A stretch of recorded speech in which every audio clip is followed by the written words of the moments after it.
Ja, heute sind wir zu Besuch in der La Pommerie von Frédéric Lagare.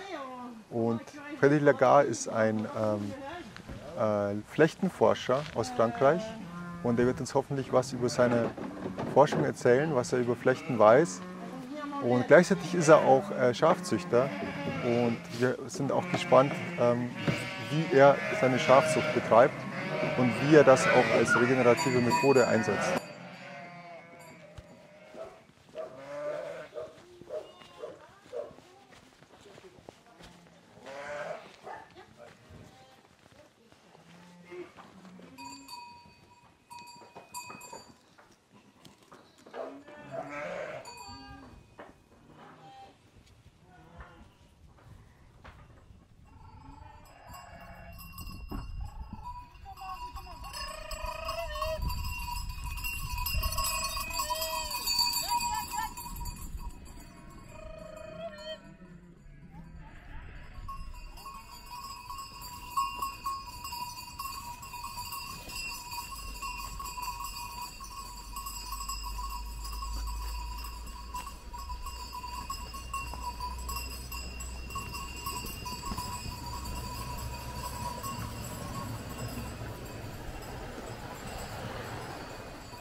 Here you can see a shepherd's dog at work.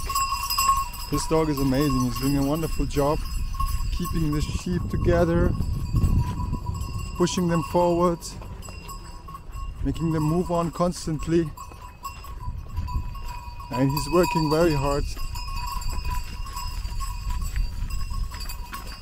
Very well trained dog.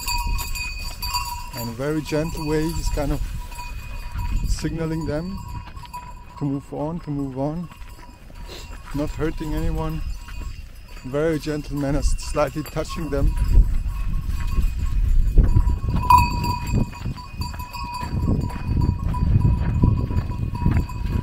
Back and forth, back and forth. With a gentle touch.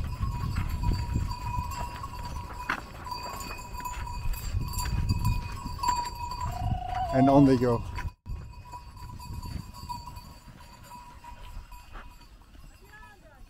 Je vais aller vite tendre le fil là-bas. Je vais sur la bagnole un peu.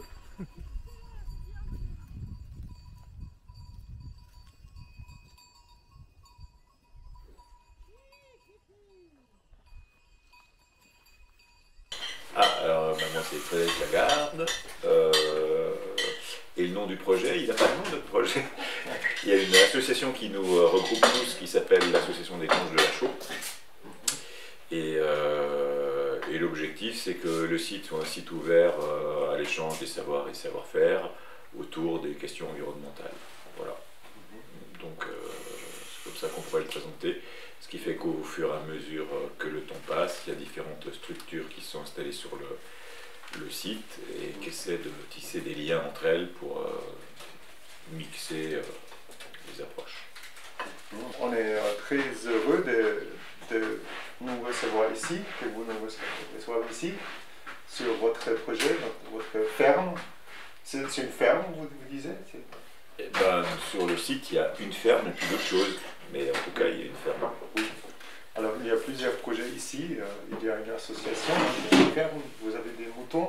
Vous faites de la recherche aussi, j'ai compris. Alors, sur le site, il y a une ferme qui... Mais Jo, tu pourrais venir. Non, tu ne veux pas. donc, sur le site, il y a une ferme, la ferme de la Chaux, qui fait de l'élevage de moutons en agriculture biologique. Et l'idée, c'est d'utiliser les moutons pour gérer et restaurer des milieux patrimoniaux qui sont essentiellement les landes et les tourbières. Il y a ça. Il y a un atelier bois associatif à Toubois. Il y a une association qui fait de la recherche en écologie, qui étudie l'impact des changements globaux sur la biodiversité, c'est le champ des possibles. Il y a l'association La Pommerie qui réalise des résidences d'artistes et qui travaille sur ce qu'on appelle les humanités environnementales, c'est-à-dire les liens entre les sciences humaines, philosophie, anthropologie et toutes les questions environnementales. J'ai oublié quelqu'un? C'est pas mal. Oui, c'est pas mal déjà. Voilà. On voit qu'il y a beaucoup de projets, il y a beaucoup d'inspiration pour nous. Et, alors aujourd'hui, on a vous accompagné un peu avec les moutons. Et aussi, c'était super. Ouais, c'était compliqué. J'aimerais bien. Et avec Ami le chien, est super. J'aime bien Jack. Il est super. Et pourquoi vous utilisez les moutons? Est-ce qu'il y a une aussi, est-ce qu'il y a une chance pour la régénération du sol aussi, ou pour les autres Alors, buts? les deux milieux de cible, c'est les landes et les tourbières. Si vous laissez une lande ou une tourbière à l'abandon, c'est-à-dire sans développer une activité d'élevage dessus, elle va progressivement être colonisée par des ligneux, des arbrisseaux, des arbustes, et puis elle va progressivement se transformer en forêt.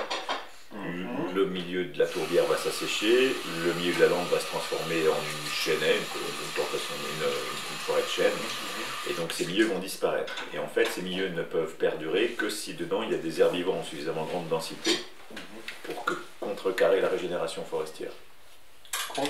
Contrecarrer, c'est-à-dire pour empêcher que la forêt s'installe dedans et que le milieu ouvert devienne un milieu fermé. Milieu ouvert, c'est un milieu sans forêt. Milieu fermé, c'est un milieu avec un arbre. Et donc on peut se demander pourquoi s'entêter à conserver des milieux ouverts s'ils nécessitent l'activité de l'homme, parce qu'on pourrait considérer que ce sont des milieux qui sont artificiels du coup. Alors l'intérêt il est double, c'est que des landes et des tourbières, c'est des milieux qui vont faire une biodiversité particulière et souvent des espèces spécialistes patrimoniales en voie de régression. Donc en termes de biodiversité, c'est des milieux super intéressants. Et l'autre explication de cet intérêt, c'est que si on est obligé maintenant de maintenir ces milieux ouverts grâce aux troupeaux d'herbivores domestiques, c'est qu'à l'heure actuelle, enfin, on va prendre le problème dans l'autre sens. Avant que l'homme ait perturbé tous les équilibres écosystémiques, les équilibres naturels, ces milieux pouvaient rester ouverts longtemps parce qu'avant la révolution néolithique, il y avait une suffisamment grande densité d'herbivores sauvages pour contrecarrer la régénération forestière. Avant la révolution néolithique, les herbivores sauvages, c'était le bison d'Europe, le tarpan, le cheval de Przewalski, l'élan, le chevreuil, le cerf, j'en oublie encore quelques-uns, le roc. Maintenant, il reste le chevreuil, le cerf. Tous les autres, ils ont été décimés par l'avancée des populations humaines. Et donc, si on veut que les milieux ouverts restent pérennes, durent dans le temps, on est obligé de mimer l'action des herbivores sauvages avec les herbivores domestiques.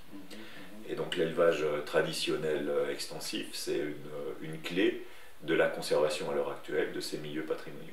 S'il n'y a pas d'élevage, ces milieux disparaissent.